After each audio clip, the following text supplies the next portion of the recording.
அனைவருக்கும் வணக்கம். இந்த வீடியோவில் நம்ம என்ன பார்க்க போறோம்னா டிஎன்பிஎஸ்சிலேருந்து குரூப் 4 நோட்டிஃபிகேஷன் வெளிவந்திருக்கு. ஆனுவல் பிளானில் நமக்கு வந்து இன்றைக்கி கொடுக்குறதா சொல்லியிருந்தாங்க. அதே மாதிரி வந்து கொடுத்துருக்காங்க. பல லட்சம் மாணவர்கள் எதிர்பார்த்து கொண்டிருந்த இந்த நோட்டிஃபிகேஷனுக்கு எவ்வளோ வேகன்சி கொடுத்துருக்காங்க, இதுக்கான அப்ளை பண்ணுறதுக்கான லாஸ்ட் டேட் என்ன, எக்ஸாம் டேட் என்ன, மேற்கொண்ட விவரங்கள் என்னென்ன கொடுத்துருக்காங்க அப்படின்ற முழுமையாக நம்ம இந்த வீடியோவில் பார்க்கலாம். அதை பார்க்கறதுக்கு முன்னாடி நம்ம சேனல் நீங்கள் முதன்முறையாக பார்த்துட்டு இது வரைக்கும் சேனலை சப்ஸ்கிரைப் பண்ணாமல் பார்க்குறீங்க அப்படின்னா மறக்காம சேனலை சப்ஸ்கிரைப் பண்ணி கூட அந்த பெல் பட்டனில் ஆல் அப்படின்றத செட் பண்ணி வச்சுக்கோங்க. அப்போ தான் நான் வீடியோ போட்டேன்னா உங்களுக்கு நோட்டிஃபிகேஷன் வரும். அது மட்டும் இல்லாமல் நம்ம வின்னர்ஸ் கிளாஸ் அகாடமி சார்பாக டிஎன்பிஎஸ்சி குரூப் 4 வந்து நம்ம டெஸ்ட் பேஸ் வந்து கொடுத்துருக்கோம். நம்ம டெஸ்ட் பேஸில் ஜாயின் பண்ணுறவங்க அனைவருக்குமே வந்து ஸ்டடி மெட்டீரியல் வந்து பிடிஎஃபாக நம்ம இலவசமாக வந்து நம்ம கொடுத்துருப்போம். அது Tamil, GK, maths, current affairs எல்லாத்துக்குமே அதுக்கான அட்மிஷன் போயிட்டு இருக்கு. ஸோ நம்ம சேனலில் வீடியோ ஏற்கனவே போட்டிருப்பேன், அல்லது இந்த வீடியோவோட எண்டிங்கில் வந்து நான் அட்டாச் பண்ணுறேன். ஸோ நம்ம அகாடமி நம்பருக்கு வந்து வாட்ஸ்அப்பில் டெலிகிராமில் மெசேஜ் பண்ணி மேற்கொண்டு விவரங்கள் கேட்டுட்டு ஜாயின் பண்ணிக்கோங்க. இன்றைக்கி ஆஃபரும் போயிட்டுருக்கு. ஓகேங்களா? சரி, ஃபஸ்ட்டு நம்ம பார்க்கலாம். ஃபஸ்ட்டு இம்பார்ட்டன்ட் டேட் வந்து கொடுத்துருக்காங்க.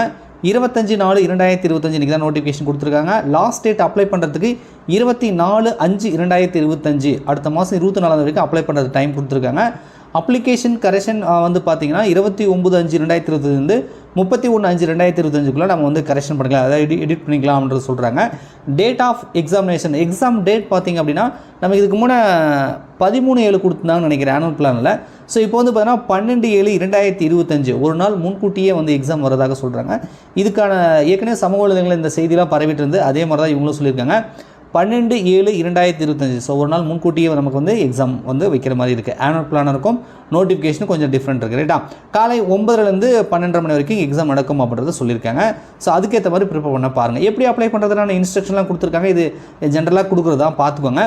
என்னென்ன போஸ்ட்டுக்கு எவ்வளோ வேகன்சி வந்திருக்கு அப்படின்றத எங்கள் டீட்டெயிலாக வந்து கொடுத்துருக்காங்க.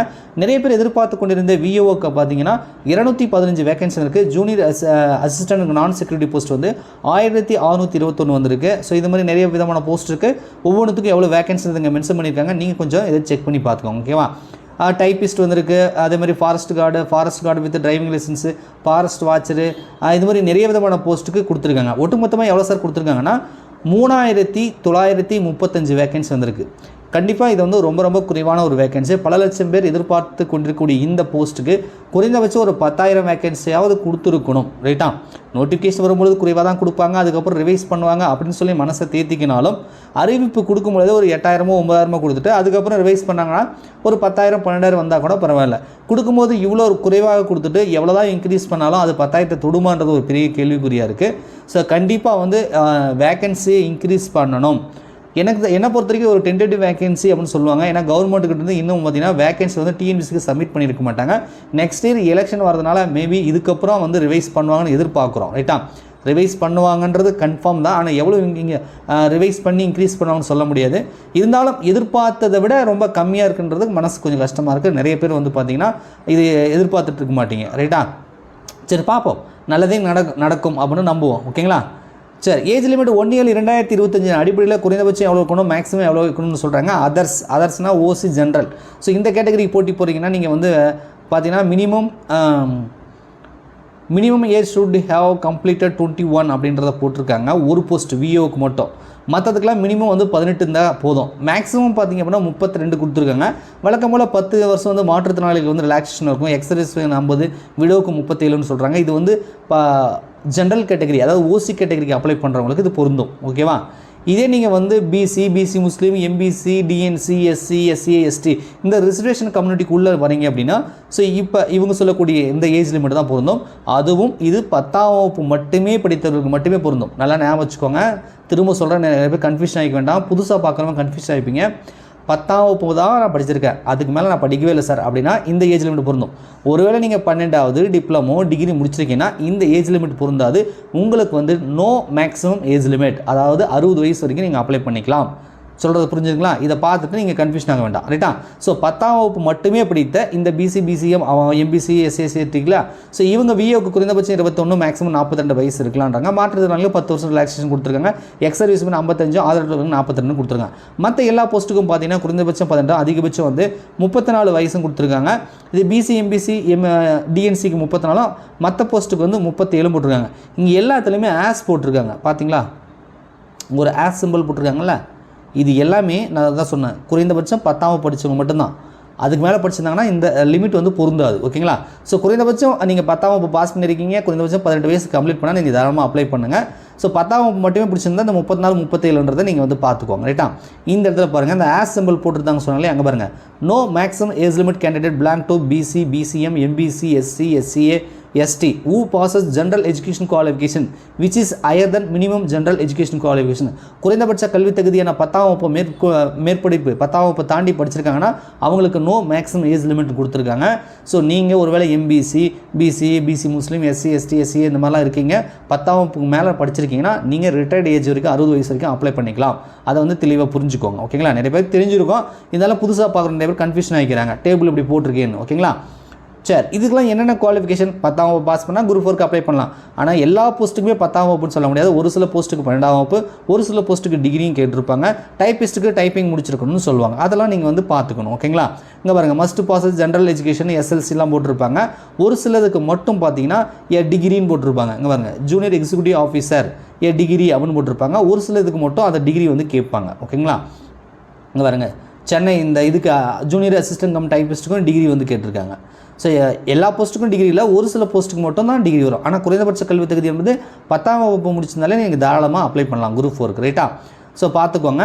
இந்த ஃபாரஸ்ட் கார்டு வாட்ச் இருக்கலாம் பார்த்தீங்கன்னா ஒரு சில போஸ்ட்டுக்கு வந்து 12ஆம் வகுப்பும் கேட்டிருப்பாங்க, அதையும் பார்த்துக்கோங்க. இங்கே பாருங்கள் forest guard pass in higher secondary கோர்ஸ்னு போட்டிருக்கா.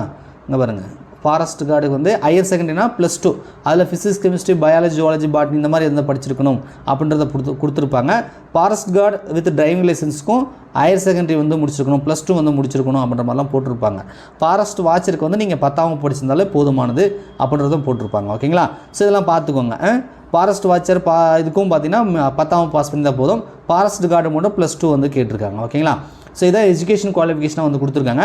ஆனால் அந்த ஃபாரஸ்ட் கார்டு ஃபாரஸ்ட் வாட்சருக்கு வந்து பார்த்தீங்கன்னா ஃபிசிக்கல் ஃபிட்னஸ் வந்து வேணும். குறைந்தபட்ச உயரம் செஸ்ட் மெஷர்மெண்ட் கேட்பாங்க. ஸோ இதில் பார்த்தீங்கன்னா உங்களுக்கு தெரியும் ஆண்களுக்கு 163 சென்டிமீட்டரும் பெண்களுக்கு வந்து 150 சென்டிமீட்டரும், அதாவது STயை தவிர. STயாக இருந்தால் 152 ஆண்களுக்கும் பெண்களுக்கு 145 போட்டிருக்காங்க.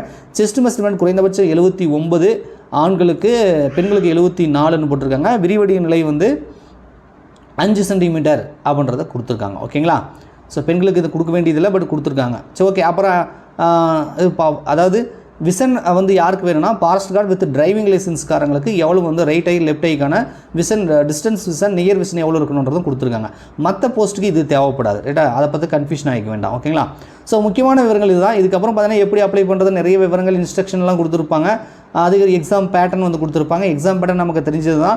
ஸ்கீம் ஆஃப் எக்ஸாமினேஷன் 200 கொஸ்டின் கேட்பாங்க. 100 question Tamil, 75 general studies, 25 aptitude mental ability, ஒரு கொஸ்டினுக்கு 1.5 மார்க் 3 மணி நேரம் எக்ஸாம் இருக்கும். குறைந்தபட்சம் 90 மார்க் எடுக்கணுன்றதுலாம் OMR மெத்தடில் வைப்பாங்க அப்படின்றதுலாம் இதெல்லாம் நமக்கு தெரிஞ்ச விஷயம் தான். ஸோ அதையும் வந்து இன்னொரு டைம் வந்து சொல்லியிருப்பாங்க ஓகேவா. ஸோ அதுக்கப்புறம் பார்த்தீங்க அப்படின்னா உங்களுக்கு எக்ஸாம் சென்டர் அவுட் டு அப்ளைலாம் கொடுத்துருக்காங்கப்பா. இங்கே பாருங்கள் அவுட் டு அப்ளை எப்படி TNPSC வெப்சைட்டில் அப்ளை பண்ணுறது, இதுக்கு என்னென்ன சிக்னேச்சர் அந்த இதெல்லாம் ஃபோட்டோ என்ன சைஸில் இருக்கணும் அப்படின்றதெல்லாம் வந்து கொடுத்துருக்காங்க. 1 time registration, online application, so இதெல்லாம் வந்து எப்படி அப்ளை பண்ணணும் அப்படின்ற விவரங்கள் வந்து கொடுத்துருக்காங்க. ஸோ 100 ரூபா அப்ளிகேஷன் ஃபீஸ் ஆகும், அதை வந்து கொடுத்துருப்பாங்க. அது பார்த்தீங்கன்னா தெரியும், 1 by 1 படித்து பார்த்தீங்கன்னா தெரியும். எக்ஸாம் சென்டர் எங்கெல்லாம் இருக்குது அப்படின்றதும் வந்து இங்கே வந்து மென்ஷன் பண்ணியிருக்காங்க ரைட்டா. அப்ளிகேஷன் ஃப்ரீ பார்த்துக்கலாம் பாருங்கள். எக்ஸாமினேஷன் ஃபீஸ் அப்ளை பண்ணுறதுக்கு 100 ரூபா வந்து சார்ஜ் ஆகும் ரைட்டா. Candidate belongs to special category can avail exam paying fees எதாவது 100 ரூபா அப்ளிகேஷன் ஃபீஸ் வரும் அப்படின்றத கொடுத்துருக்காங்க ரைட்டா.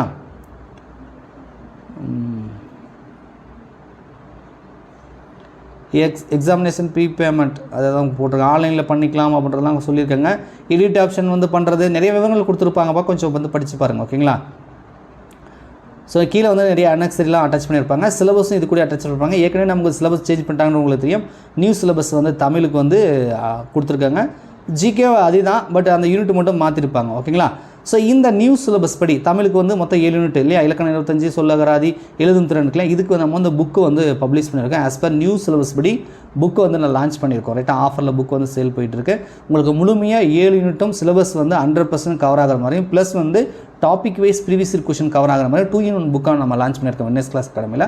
ஸோ உங்களுக்கு புக்கு தேவைப்படுது அப்படின்னா 8012781561 8012781567. இந்த நம்பருக்கு வாட்ஸ்அப்பில் டெலிகிராம் மெசேஜ் பண்ணி கேட்டுட்டு புக்கை நீங்கள் பர்ச்சேஸ் பண்ணிக்கலாம். ஆஃபர் போயிட்டுருக்கு. அதே மாதிரி டெஸ்ட் பேட்ச் ஜாயின் பண்ணுறதா இருந்தாலும் ஆன்லைன் கிளாஸ் ரெக்கார்ட் வீடியோவும் கொடுப்போம். அதுக்கு நீங்கள் ஜாயின் பண்ணுறதால இந்த நம்பருக்கு வந்து நீங்கள் டெலிகிராம் அல்லது வாட்ஸ்அப்பில் மெசேஜ் பண்ணி மேற்கொண்டு விவரங்களை கேட்டுட்டு வந்து ஜாயின் பண்ணிக்கோங்க. ரைட்டா? ஸோ சிலபஸ் கொடுத்துருக்காங்கப்பா. ஸோ வேக்கன்சி வந்துருச்சு, நம்ம அறிவிப்பும் கொடுத்துட்டாங்க. ஸோ கண்டிப்பாக இதுக்கப்புறமாவது நீங்கள் கஷ்டப்பட்டு படிக்கணும். வேக்கன்சி சில பேர் சொல்லுவாங்க, மோட்டிவேஷன் கேள்விப்பட்டிருப்பீங்க. எவ்வளோ வேக்கன்சின்னு பார்க்காதீங்க, உனக்கு தேவை ஒரு போஸ்ட். அந்த ஒரு போஸ்ட்டை நீ அடிக்கிற அப்படின்னா நீ உழைக்கணும், கஷ்டப்பட்டு படிக்கணும். அதுதான் நமக்கு தெரியுமே இல்லையா? நம்பர் ஆஃப் வேக்கன்சியை வச்சுட்டு நம்ம டிஸ்டர்ப் ஆகக்கூடாது, அது நம்ம கண்ணுக்கே தெரியக்கூடாதுன்னு சொல்லுவாங்க. அதை தான் நானும் சொல்லலாம்னு நினைக்கிறேன். இருந்தாலும் பழைய டைலாக்கு இப்போ நிறைய பேர் சொல்லியிருப்பாங்க, கேள்விப்பட்டிருப்பீங்க. ஸோ நம்பர் ஆஃப் வேக்கன்சியை பற்றி நீங்கள் ஒரி பண்ணிக்க வேண்டாம். இருக்கக்கூடிய வேக்கன்சியில் நம்ம கண்டிப்பாக செலக்ட் ஆகி போகணும் அப்படின்றதுனால ஸோ இதுக்கப்புறம் வரக்கூடிய நேரத்தை வந்து வேஸ்ட் பண்ணாமல் நல்லா படிங்க. கண்டிப்பாக இந்த தேர்வில் வெற்றி பெறுவீங்க. நன்றி, வணக்கம்.